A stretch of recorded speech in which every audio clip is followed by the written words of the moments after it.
I actually bought this on OfferUp for like $150. As a female traveling by herself, definitely don't let the fear stop you.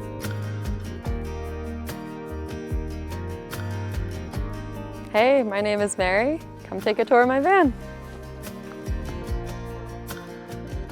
Welcome to my little kitchen area. I actually bought this on OfferUp for like $150. It was a kitchen island. I was gonna do the foot pump, and then I was like, all right, that's gonna get really annoying. I probably like just want to be able to like kind of turn it on and turn it off. Me and my brother-in-law came up with the idea of just taking like the normal thing that you put on a 5-gallon. Dude, I've been in here since end of May and I've only had to charge this twice. I've got a big 20-liter, the 5-gallon, and then the 2.5-gallon as the gray water. And then I have an extra 5-gallon in the back.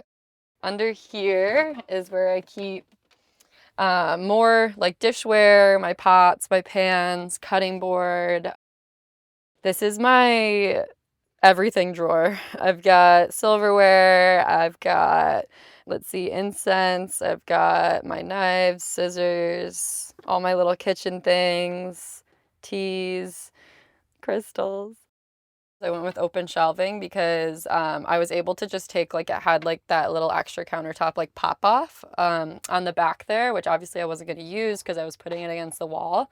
So I just took all of that off and cut it in half and cut it up into pieces to use all of the same like matching wood for the open shelving. Voila. This bungee cord, I ended up just kind of like hooking, tying as tightly as I could around here rather than like building a wood front. And then yeah, up here, let's see, I got some books. I've got my film camera, I've got pottery, teas, my coconut bowls. I love these things.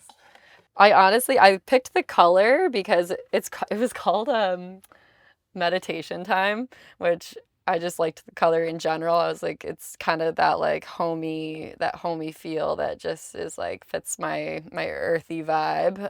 And that is my kitchen area. I'm going to show you the second half of my van back here.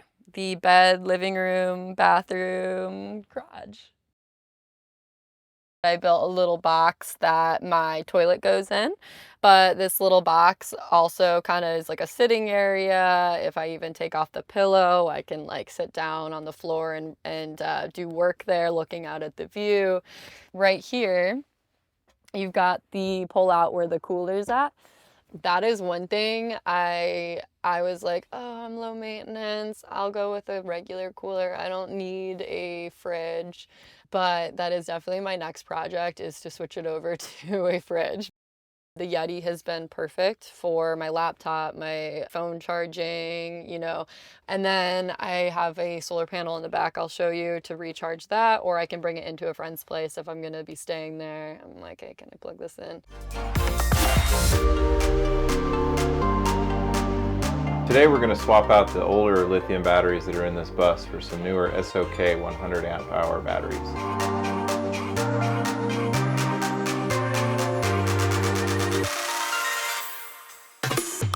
These new batteries are lithium batteries as well, but they also have a Bluetooth interface to the battery management system that's built into them. This allows me to look at the state of the batteries more so than just voltage. I'm using the same jumper cables that I used on the previous batteries. Today we're going to use these simple tools to replace this. Now that I've powered it up, I can go ahead and verify that my lighting works and that our battery is functional.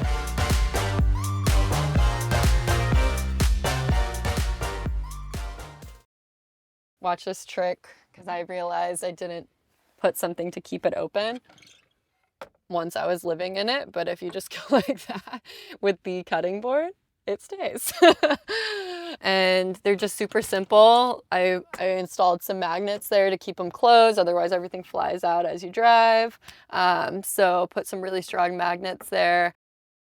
This is like when I was living in a house, and I was like, when I'm getting rid of everything, I'd already been nomadic. It was in a storage unit at this point, and I was like, I don't even want any of this stuff. Like, I don't want anything except for like my pottery, my bedding, and like some little things of art. And whatever knickknacks. And I was like, why do I don't want to sign a lease anywhere. Like, I'm just gonna take what I actually want and it all fits in a van. I'm from Michigan originally. I grew up there in northern Michigan, just spent my childhood outdoors, always playing outside, you know, the typical barefoot wild child. Our parents had us camping every summer, and we were, you know, they take us all the way up to Canada and go like on these crazy canoe trips. Moved to Phoenix after college, and I really didn't know anything about Arizona. I just knew, like, my friend that lived here was like, it's sunny, it's warm, you can be outside all the time, there's lots of hiking, and I was like, dope. So I moved here on like a one-way ticket, lived here for like 6 years working as a nurse, just doing like a lot of big trips and backpacking trips and stuff around the Southwest. And then when I started travel nursing a couple years ago, I did that for about a year and a half. Living out of my Subaru Outback in between assignments. And when it came around to kind of making a final decision of like, am I gonna sign a lease somewhere? I was like, absolutely not. I just want to be outside. I just want to be outside, and I only want the few things that I really love. Van life was like, just duh. My friend was selling her van before she had her baby. Shout out Elena and Nate. So the timing lined up.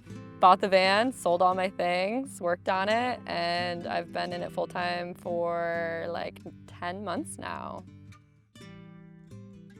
Welcome to my garage area. I've got my stovetop. Mine is just a camp stove with fuel. It's worked perfectly fine for me. I know some people say they won't really cook if it's not up there all the time, but I find that I actually cook quite a bit on here. And then I've got my mat here. It's a sand-free mat. Highly, highly recommend. I've got my bin here with tools just for random things that come up that you have to fix. And then I've got my solar panel right here. I just prop it right here. Super easy. I've got my extra 5-gallon back here of clean water. I've just got like some more jackets, t-shirts, things like that in there. Super easy to get to. One awesome thing, like, buy a bunch of these little hooks. I think those are like 110-pound hooks. And if you've noticed, I've got like a jacket here, a backpack hanging for hiking. I've got them hanging on the wetsuits. I've got a couple up top that, like, when I'm parked, I'll hang a plant hanging from it. Yeah. I think that's about it back there. As a female traveling by herself, you know, I do have my dog, my beautiful dog Phoebe. She barks at strange men walking up to the van, which is amazing. Definitely don't let the fear stop you. You know, things that I do, I have mace and bear mace in the van. I just kept the outside of my van pretty discreet so it doesn't draw too much attention. Of course, you're still gonna get looks when you hop out of the van at the gas station and the men are like, you in there alone? So yeah, there's been a couple of times where I've showed up to a Overlander camp spot at night, but like, just my gut is telling me like, this isn't good. Even if there's no one around, like a couple of times I've been like, nope. And my advice to you is just follow that. If you follow your intuition, if you kind of get a bad feeling, leave. You can always find another place. But otherwise, you know, most people are good, and it's not worth letting it hold you back from being in amazing places wherever you want to be, wherever, like whenever, and doing what you want to do in life. Thank you for coming along on my tour. If you want to keep following my journey, you can find me on Instagram at Married Feaster. And then my website is energeticeclipse.com. That's where you'll find more information there, and Instagram for my offerings of Reiki, virtual and in person, yoga classes on Zoom, on events, meditations, all the things. Thank you. Bye.